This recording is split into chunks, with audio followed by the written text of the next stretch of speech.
Olá, este é o segundo vídeo de nossa série Os Processos Judiciais e a Escrita da História em África.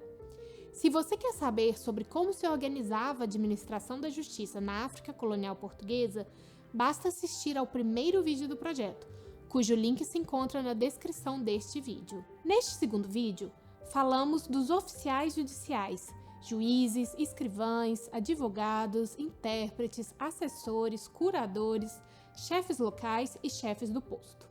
Juízes e desembargadores eram os cargos mais altos da estrutura judicial secular portuguesa. Havia diversos tipos de juízes, sendo os juízes de direito aqueles que tinham o grau universitário de bacharel em direito. Desembargadores eram os juízes de segunda instância, que atuavam nos tribunais da relação e julgavam os recursos das decisões de primeira instância. Em África, havia 2 tribunais da relação. Um na ilha de Moçambique, criado em 1894 e depois transferido para Lourenço Marques no início do século XX, e um em Luanda, criado em 1856. O Tribunal da Relação de Luanda também julgava casos oriundos de São Tomé e Príncipe. As comarcas das províncias de Cabo Verde e Guiné-Bissau estavam sob jurisdição do Tribunal da Relação de Lisboa.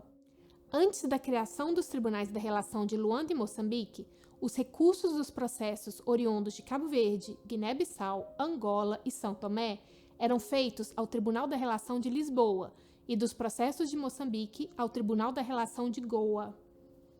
Até o século XX, a educação formal de juízes de direito e desembargadores foi concentrada na Universidade de Coimbra.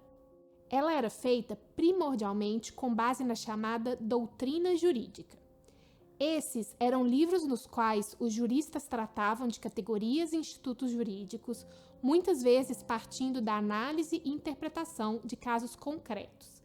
Além de constituir a base da formação dos juristas letrados, eles também eram lidos por outros agentes judiciais, constituindo sua visão de mundo. É bastante comum encontrar referências a esses livros nos processos judiciais. Por isso, eles são documentos essenciais para compreendermos as normas e administração da justiça em territórios que estiveram sob jurisdição colonial portuguesa. A princípio, não havia nenhum dispositivo que explicitamente impedisse que pessoas nascidas nas colônias portuguesas frequentassem o curso de Direito em Coimbra. Na prática, no entanto, havia diversas restrições de ordem financeira, social e racial que impediam que não portugueses frequentassem a universidade e que, caso o fizessem, essas mesmas estruturas atuavam colocando obstáculos em suas carreiras, em especial quando se tratava dos homens negros.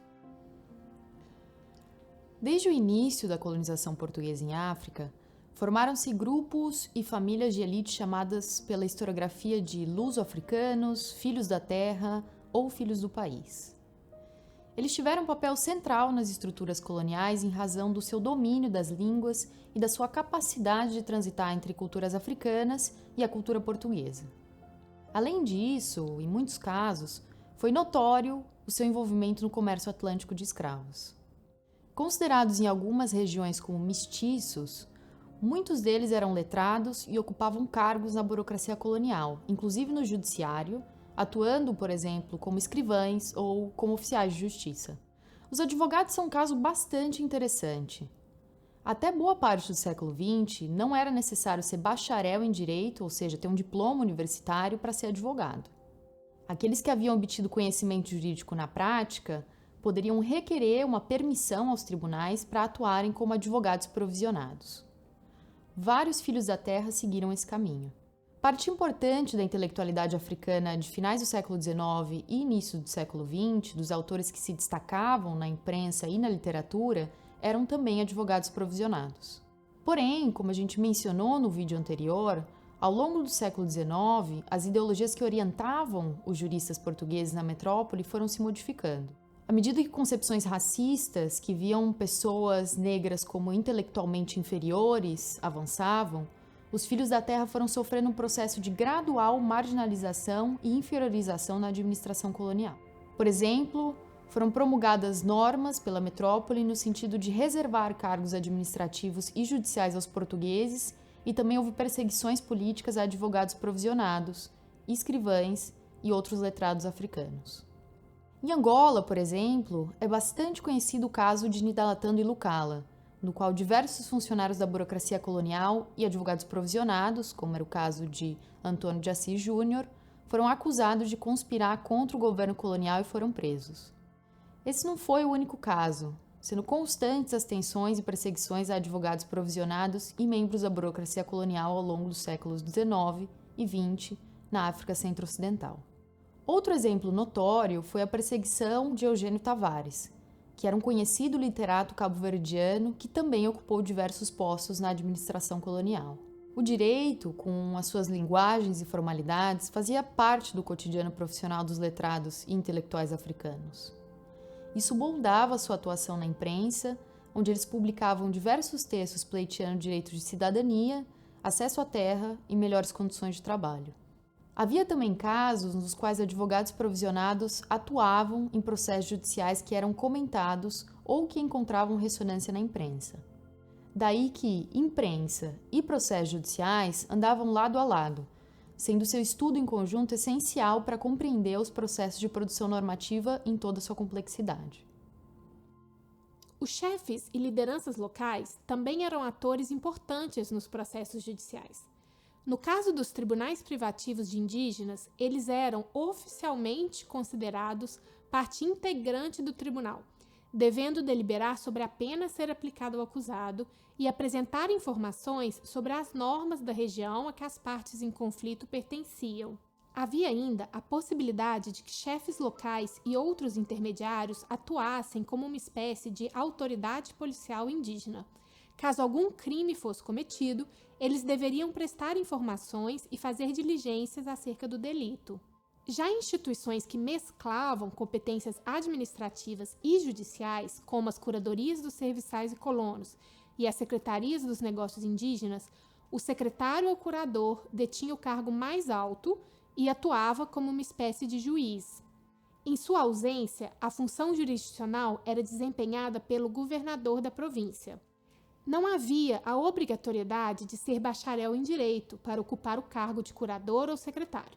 Muitas vezes, a nomeação era feita com base em arranjos políticos. O secretário ou curador era auxiliado por um escrivão e por intérpretes.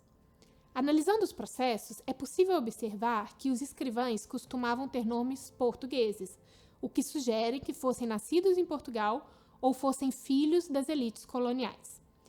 Quanto aos intérpretes, a mescla de nomes africanos e portugueses sugere que fossem membros das elites locais ou indivíduos que cresceram em contato com falantes do português. Outros oficiais da administração colonial também tinham funções que se sobrepunham com questões jurisdicionais, como, por exemplo, os chefes de posto e os chefes de conselho.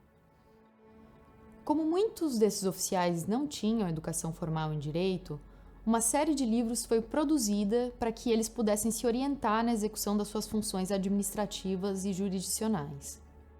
Esses livros, que também foram essenciais na formação e na atuação profissional dos advogados provisionados, continham seções de formulários, ou seja, continham modelos pré-formatados que poderiam ser preenchidos na preparação de petições, de mandados e de diversos outros atos processuais. A publicação de livros de formulários, na verdade, é bastante antiga e remonta aos primeiros séculos da colonização portuguesa. Ainda na Idade Moderna, em estreita relação com a expansão colonial ibérica, eram produzidos os livros jurídicos pragmáticos. Esse era um gênero literário que tinha como objetivo orientar os agentes coloniais, os missionários e aqueles que atuavam nos tribunais seculares e eclesiásticos em aspectos práticos e do cotidiano do direito. Tendo em vista seu caráter eminentemente prático, esses textos foram essenciais para a atribuição de significados concretos às normas, categorias e institutos jurídicos, bem como para a reprodução cotidiana de fórmulas e de formalidades jurídicas. Tendo se perpetuado ao longo dos séculos em que Portugal manteve territórios coloniais em África, esses formulários e a literatura jurídica pragmática são essenciais para entendermos a atuação dos juízes, advogados, escrivães e de diversos outros agentes nos processos judiciais. Mas nem só oficiais judiciais atuavam nos processos judiciais. Diversos sujeitos históricos e grupos subalternos eram partes nessas ações. No próximo vídeo, a gente vai falar dos autores e dos réus nos processos judiciais. Para acessar a bibliografia consultada para este vídeo, basta ir na página do projeto História Global do Direito ao Res do Chão, cujo link está na descrição. Até o próximo vídeo.